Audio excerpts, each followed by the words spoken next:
సుమన్ టీవీలో మీ business promotions కోసం ఈ కింది నెంబర్ను సంప్రదించగలరు.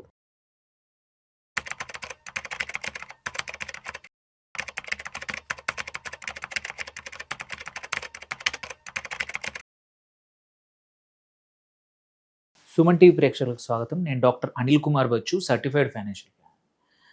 ఇప్పుడు చూస్తే ఒక లాస్ట్ 2 వీక్స్ నుంచి యుద్ధ వాతావరణం వల్ల ఇండియన్ మార్కెట్లే కాదు, ప్రపంచవ్యాప్తంగా అన్ని స్టాక్ మార్కెట్లు అన్ని కంట్రీస్లో కూడా అండర్ పర్ఫామ్ చేస్తూ ఉన్నాయి. ఒక రకంగా చూస్తే పడిపోతూ ఉన్నాయి. దెర్ ఈజ్ నో లిమిట్ లాగా ఎవ్రీడే 1%, 2%, 3% కూడా మార్కెట్స్ పడిపోతూ ఉన్నాయి. మనం ఇండియన్ మార్కెట్లో చూసినా సరే 22,000 దగ్గరకు వచ్చేసింది నిఫ్టీ.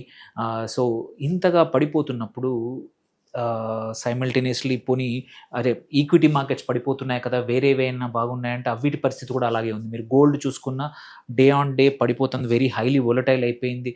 1,70,000, 1,80,000 దగ్గర ఉన్న గోల్డ్ ఇప్పుడు 1,27,000, 28,000, 30 దగ్గరకు వచ్చేసింది.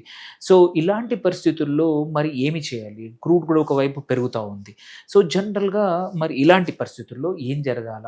మన యాజ్ ఎ ఇన్వెస్టర్, కొత్త ఇన్వెస్టరే కానివ్వండి, ఎగ్జిస్టింగ్ ఇన్వెస్టర్ ఎవరికైతే పోర్ట్ఫోలియో ఉందో ఏం చేయాలి, ఎలాంటి జాగ్రత్తలు తీసుకోవాలి, వాళ్ళ పోర్ట్ఫోలియోలోంచి ఏవి ఉంచాలి, ఏవి తీయాలి, ఆరు అమ్మాలా, ఓపిక్గా ఉండాలా, ఇంతకుముందు ఏం జరిగింది అనేది ఈ వీడియోలో తెలుసుకుందాం. సో మనం చూసుకుంటే ఇన్వెస్టింగ్ యుద్ధం టైంలో కూడా ఇలాంటి పరిస్థితుల్లో ఏం చేయాలి ఇండియన్ ఇన్వెస్టర్స్?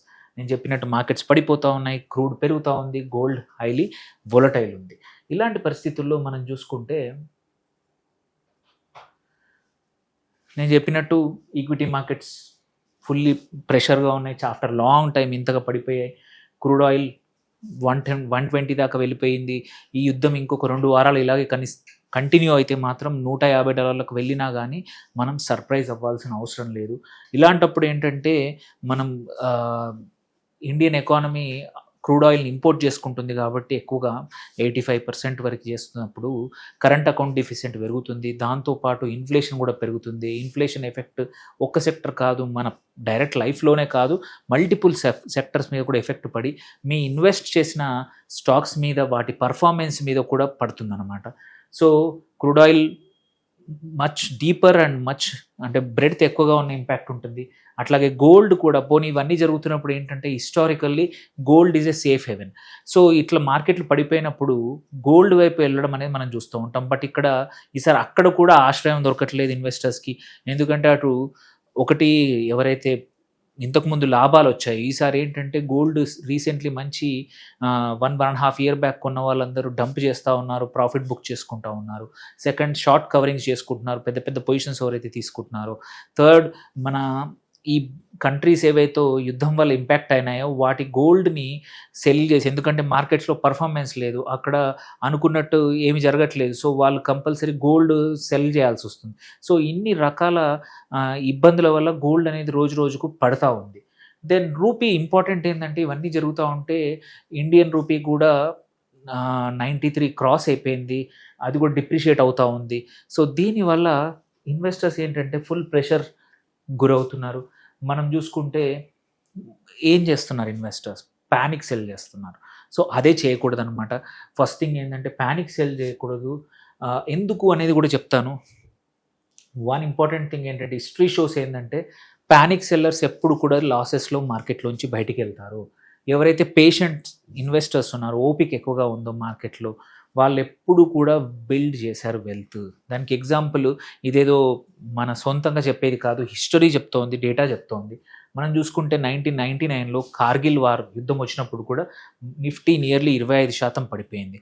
ఆ లెక్కను చూస్తే ఇప్పుడు 25,500 దగ్గర ఉన్నది 25% అంటే దగ్గర దగ్గర 20,000 వరకు వచ్చినా కానీ అంత కూడా పర్లేదు ఇంకా ఎట్. బట్ ఏమైంది, మళ్ళీ 6 monthsలో రికవరీ అయింది. సేమ్ వే 9/11 అయినప్పుడు 2011లో మనకి అమెరికాలో జరిగినప్పుడు, 2001లో జరిగినప్పుడు కూడా మార్కెట్స్ చాలా పడిపోయాయి, కరెక్షన్ అయింది. But with in 1 year recovery అయ్యాయి. మనకి గల్ఫ్ వార్, ఇదే గల్ఫ్ వార్ 2003లో కూడా జరిగింది. దాని తర్వాత నెక్స్ట్ 5 yearsలో నిఫ్టీ 5 times పెరిగింది. సేమ్ వే కోవిడ్ టైంలో మార్కెట్ చూసుకుంటే 2020లో 50% పడిపోయింది మార్కెట్. బట్ ఒక 6 monthsలో రికవరీ అయింది. వితిన్ 1 ఇయర్ ఫ్రమ్ కోవిడ్ అయిపోయాక 1 ఇయర్లో ఆల్ టైమ్ హై హిట్ అయింది. సో హిస్టరీ ఏం చెప్తోంది, దిస్ ఈజ్ నంబర్స్ నిజంగానే జరిగిన నంబర్స్, ఇవేవో ఎవరో చెప్తున్న నంబర్స్ కాదు. సో హిస్టరీ ఆల్వేస్ సేస్ ఒకసారి యుద్ధం ఆగిపోతే మార్కెట్స్ రికవరీ కూడా ఫాస్టర్ ఉంటుంది. దట్ ఈస్ ఒక ఇన్స్టెన్స్ కాదు, అట్లీస్ట్ 8 to 10 ఇన్స్టెన్సెస్ ఉన్నాయి. సో జనరల్గా ఏంటంటే దెర్ ఈజ్ ఎ సేయింగ్ ఏంటంటే, be fearful when others are greedy. అందరూ ఎక్కువగా ఏమంటారు, ఆశ ఎక్కువ ఉన్నప్పుడు నువ్వు భయపడతా ఉండాలి. బట్ వెన్ అదర్స్ ఆర్, అందరూ భయపడుతున్నప్పుడు you need to be greedy, అంటే నువ్వు ఆశ ఎక్కువ ఉండాలి. సో ఇది వారెన్ బఫెట్ చెప్పింది. సో ఇది కరెక్ట్లీ అప్లై అవుతుంది మార్కెట్స్లో. ఇప్పుడు అందరూ భయపడతా ఉన్నారు, ప్యానిక్ సెల్ చేస్తున్నారు. So as a investor we should be opposite to that. So ఇప్పుడు చూసుకుంటే మరి ఎగ్జిస్టింగ్ ఇన్వెస్టర్స్ ఏం చేయాలి? ఎగ్జిస్టింగ్ ఇన్వెస్టర్స్ ఏం చేయాలంటే వాళ్ళ పోర్ట్ఫోలియో ఒకసారి రివ్యూ చేసుకోవాలి. అయినంత వరకు లార్జ్ క్యాప్స్ హోల్డ్ చేసి పెట్టుకోండి, కొంచెం డీసెంట్ సైజ్. ఇందులో కూడా ఏంటంటే ఫండమెంటల్లీ స్ట్రాంగ్ ఉన్న బ్లూ చిప్స్ కానీ, and if you have SIPs ఉన్నాయి కంటిన్యూ చేయండి. Because market dips are the reasons, అంటే మనం కొంటామో అదే బయింగ్ ఆపర్చునిటీ ఎస్ఐపీలకైతే. సో ఎగ్జిట్ సిగ్నల్స్ లేని స్టాక్స్లో, అంటే కొన్ని మాత్రం యుద్ధం వల్ల మరీ ఎక్కువ డిప్ ఇంపాక్ట్ అవ్వచ్చు, అలాంటివి కావాలంటే 1-2 స్టాక్స్లోంచి ఎగ్జిట్ అవ్వండి. బట్ ఫండమెంటల్లీ స్ట్రాంగ్ ఉన్న స్టాక్స్ని ఇప్పుడు లార్జ్ క్యాప్లో పెట్టుకుంటే you will never fail, because అవి రికవరీ కూడా ఫాస్ట్గా ఉంటాయి. దెన్ ఇంకోటి ఏంటంటే కొంచెం ఎక్కువగా డిఫెన్స్ సెక్టర్ వాటికి రొటేట్ చేసుకోండి. Defensive sectors, not defence sector but defensive sectors. So defensive sectors ఏంటి? Pharma, FMCG, IT. బికాజ్ ఇక్కడ రూపీ పడిపోతుంది కాబట్టి IT stocks will perform well, and అవుతున్నాయి కూడా. అండ్ ఆల్సో డిఫెన్స్ పిఎస్యూస్, ఎందుకంటే యుద్ధం జరుగుతున్నాయి. మనం చూసాం ఇవాళ కూడా యుఏఈ ఇండియా నుంచి కొన్ని మిసైల్స్, కొన్ని సిస్టమ్స్, డిఫెన్స్ సిస్టమ్స్ కొనబోతూ ఉంది. సో ఇవి యూజువల్లీ ఇట్లాంటి యుద్ధ సమయాల్లో రెసిలియంట్, అంత ఎక్కువగా పడిపోకుండా మీ పోర్ట్ఫోలియోని కాపాడతాయి. సో మీ పోర్ట్ఫోలియోలో కొంచెం అవసరం ఉంటే చేంజెస్ చేసి ఈ స్టాక్స్ కొనుక్కోండి. అండ్ ఇంపార్టెంట్ ఏంటంటే అప్పు తెచ్చి లీవరేజ్ చేయకండి. మీ ఎంటీఎఫ్ వాడతారు చాలామంది. ఈ టైంలో it is not good time. Markets bottom ఎప్పటి వరకు వెళ్తాయో తెలియనప్పుడు ఎంటీఎఫ్ పెట్టేసుకొని మనం ఎక్కువగా లీవరేజ్ పొజిషన్స్ తీసుకున్నామంటే మాత్రం ఇంకా మార్కెట్స్ పడిపోతే మనం ఫండింగ్ చేయలేక, లిక్విడిటీ తీసుకురాలేక చాలా ఇబ్బందులకు గురవుతాం. సో అందుకోసం అవాయిడ్ చేయండి leverage. And even companies which are leveraged also avoid చేయాలి. ఈ టైంలో స్పెక్యులేషన్ ఎక్కువగా ఉన్న మిడ్ అండ్ స్మాల్ క్యాప్స్, ఎక్కడైతే ఫండమెంటల్లీ స్ట్రాంగ్ లేదు బట్ స్పెక్యులేషన్ ఎక్కువ ఉన్న వాటిల్లోంచి కూడా దూరంగా వెళ్తే మంచిది. ఎస్పెషల్లీ ఇప్పుడు మన కేసులో కొన్ని internet based or app based companies ఉన్నాయి, వాటి కొంచెం దూరంగా ఉంటే బెటర్. సో ఇప్పుడు ఏంటంటే ఆ చిన్న చేంజెస్ చేసుకున్నాక గోల్డ్ అండ్ క్రూడ్ మనం ఇప్పుడు చూసుకుంటే ఎలా రెస్పాండ్ అవుతున్నాయో చూద్దాం. ఫస్ట్ గోల్డ్ ఏం జరుగుతుంది, ఈసారి పడిపోతూ ఉంది. ఇవాళ కూడా చాలా పడిపోయింది. మండే మనం చూసుకుంటే ఇక్కడ కూడా మీకు ప్యానిక్ సెల్ చేయకపోవడమే మంచిది గోల్డ్లో. ఎందుకంటే షార్ట్ టర్మ్ ఈ కరెక్షన్స్ జనరల్గా నార్మల్, బికాజ్ యుఎస్ డాలర్ అనేది ర్యాలీ అవుతోంది, దానివల్లనే గోల్డ్ పడిపోతుంది. That is the one reason. And ఒకసారి యుద్ధం తర్వాత ఇది క్విక్లీ నార్మలైజ్ అవ్వచ్చు అండ్ గోల్డ్ కూడా మళ్ళీ కరెక్షన్కి వెళ్ళి మళ్ళీ పైకి రావచ్చు. సేమ్ హిస్టారికల్లీ చూస్తే ఏంటంటే 6 to 12 monthsలో గోల్డ్ మళ్ళీ ఆపర్చునిటీ కొనుక్కోవడానికి ఇంకా. సో ఇది గోల్డ్ అట్లని చెప్పి గోల్డ్తో నింపొద్దు. 10 to 15% ఇప్పుడు కూడా పడిపోతున్నా కానీ 10 to 15% కన్నా మీ పోర్ట్ఫోలియోలో ఎక్కువగా చేయొద్దు. అట్లాగే ఇక్కడ క్రూడ్కి వస్తే మాత్రం మనం తెలుసు, ఇప్పుడున్న పరిస్థితుల్లో క్రూడ్ పెరుగుతూ ఉంది. ఇది ఎంతవరకు పెరుగుతుందో ఎవరికి తెలియదు. ఆ యుద్ధం ఎటువైపు టర్న్ చేస్తుందో తెలియదు. ఇరాన్ ఒప్పుకుంటుందా విరమణకి ఏదైనా, ఆర్ కొంచెం యుద్ధం తగ్గితే మాత్రం ఇబ్బంది ఉండదు. బట్ దాంతోపాటు ఏంటంటే కొన్ని సెన్సిటివ్ సెక్టర్స్ ఉన్నాయి, వీటిని అవాయిడ్ చేయాలి. ఎయిర్లైన్స్ కానీ, పెయింట్స్ కానీ, లాజిస్టిక్ సెక్టర్స్. వీటి నుంచి లాభ పొందే సెక్టర్స్ లైక్ ఓఎన్జీసీ కానీ, ఆయిల్ ఇండియా ఏవైతే ఉన్నాయో ప్రైమరీ ప్రొడ్యూసర్స్, వీటిల్లో చేయొచ్చు. దెన్ మోస్ట్ ఇంపార్టెంట్ థింగ్ ఏంటంటే పోర్ట్ఫోలియో రీబ్యాలెన్స్ చేసుకోవడం అనేది ఈ టైంలో, యుద్ధం సమయంలో, ఇట్లాంటి ట్రబుల్ టైంలో, ఇట్లాంటి హైలీ వోలటైల్ టైంలో చేయడం చాలా ఇంపార్టెంట్. మీరు చూసుకోండి మీ పోర్ట్ఫోలియోలో large cap equity or Nifty index ఏదైనా పర్లేదు 35 వరకు ఉంచుకోవచ్చు.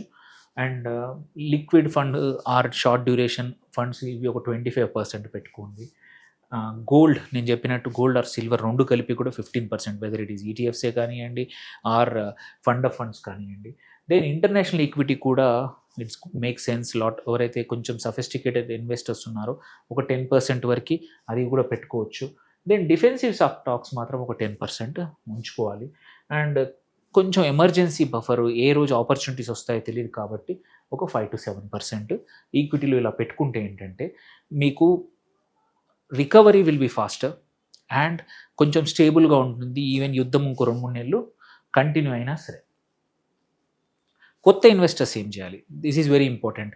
చాలామంది ఏంటంటే ఇన్ని రోజులు మార్కెట్స్ ఎక్కువ వాల్యుయేషన్స్ ఉన్నాయి, నేను ఎంటర్ కానని పక్కన ఉంటారు. ఇప్పుడు మార్కెట్స్ పడిపోయాయి కదా అని చాలామంది వస్తున్నారు. సో మరి వాళ్ళు ఎక్కడ పెట్టాలనే క్వశ్చన్ చాలా కామన్. సో అలాంటప్పుడు ఏంటంటే ఇక్కడ కూడా వాళ్ళకు కూడా నేను చెప్పే సజెషన్, ఎస్ఐపితో స్టార్ట్ చేయండి. లంసం ఒకేసారి చేయొద్దు.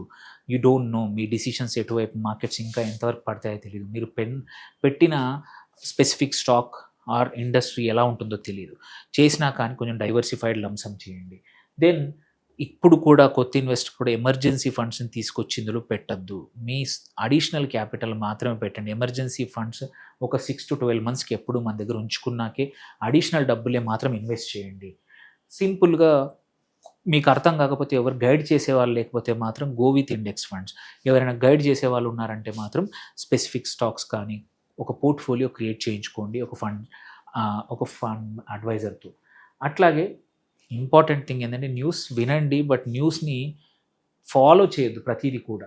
సో ఎందుకంటే ఇప్పుడున్న పరిస్థితుల్లో ఏ నిమిషంలో ఎవరు నిజం చెప్తున్నారు, ఎవరు అబద్ధం చెప్తున్నారో కూడా తెలియదు. It is better don't follow, only news follow అయ్యి ఇన్వెస్ట్ మాత్రం చేయకండి. You will be in trouble. So కొత్త ఇన్వెస్టర్స్ ఎక్కడ ఇన్వెస్ట్ చేయాలి, ఎక్కడ అవాయిడ్ చేయాలని మనం చూసుకుంటే అక్యుములేట్ చేసుకోవాల్సింది ఈ టైంలో ఎస్పెషల్లీ డిఫెన్స్ అండ్ ఏరోస్పేస్.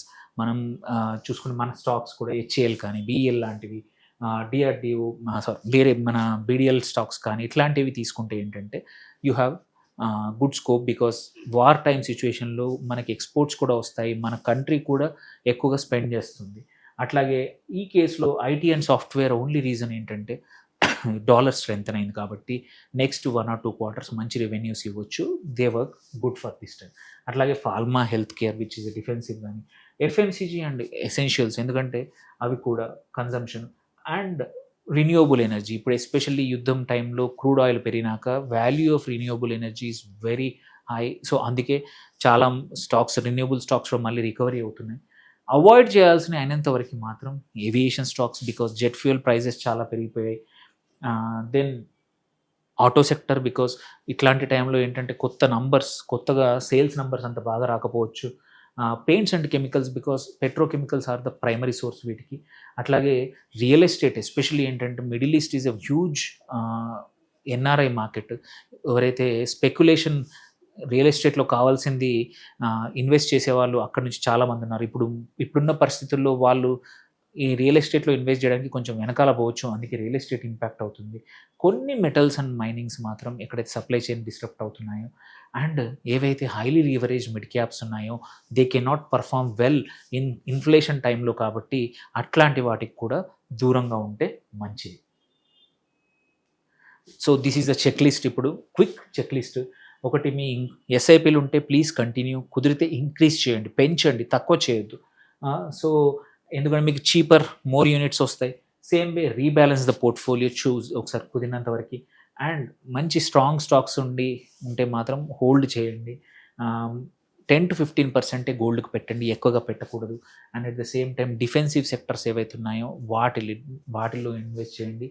కొన్ని చెయ్యకూడని పనులు ఏంటంటే పక్కా ఈ టైంలో మొత్తం లిక్విడేట్ చేయకండి ఈక్విటీని. లాసెస్లో బయటికి వెళ్ళద్దు.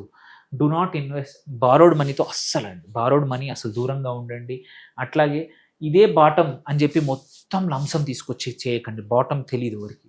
సో అదే ఒక 3-4 సార్లు స్టాగర్డ్గా చేసుకుంటే పెద్ద క్యాపిటల్ ఉన్న 3-4 సార్లు ఇన్వెస్ట్ చేయండి.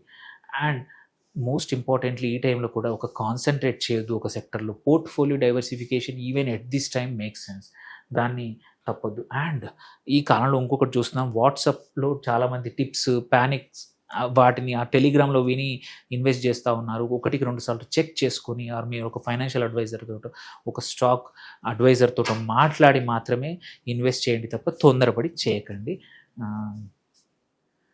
సో ఇంపార్టెంట్ ఏంటంటే ఇట్ ద ఎండ్ ఇట్లాంటి కరెంట్ మార్కెట్ టైంలో మాటికి మార్చాల్సిన అవసరం లేదు. మీరు ఏదైతే దారి ఎంచుకున్నారో దానిలోనే చేయండి. అండ్ కొన్ని రోజులు ఓపిక పడితే పక్కా మార్కెట్ని బీట్ చేసే రిటర్న్స్ వస్తాయి. సో ఇక్కడ ఏంటంటే discipline is more important. Discipline ఎవరికైతుందో వాళ్ళకి కాంపౌండింగ్ రిటర్న్స్ వస్తాయి మంచిగా. అండ్ వెల్త్ డిస్ట్రాయ్ కూడా చేసే టైం ఇదే. తొందరపడి చాలామంది ప్యానిక్లో అమ్ముకుంటూ ఉంటారు. నాది 7% డౌన్ అయింది, 10% డౌన్ అయింది పోర్ట్ఫోలియోని. Don't panic. సో మీరు ఎగ్జిస్టింగ్ ఇన్వెస్టర్స్ ఎవరైనా సరే రీబ్యాలెన్స్ చేయండి, హోల్డ్ క్వాలిటీ వన్స్, అండ్ కొత్తగా డిప్స్లో యాడ్ చేయండి. న్యూ ఇన్వెస్టర్స్ కొత్తగా మొదలు పెట్టుకోండి. ఇప్పుడు keep it simple and stay long. And gold కానీ కొంచెం హెడ్జ్ లాగా వాడుకోండి అంతే తప్ప ప్యానిక్ కానీ ఇగ్నోర్ నాయిస్. మస్తు చాలా విషయాలు మనకు తెలియకుండానే న్యూస్ వస్తూ ఉన్నాయి, వాటిని ఇగ్నోర్ చేస్తే చాలు.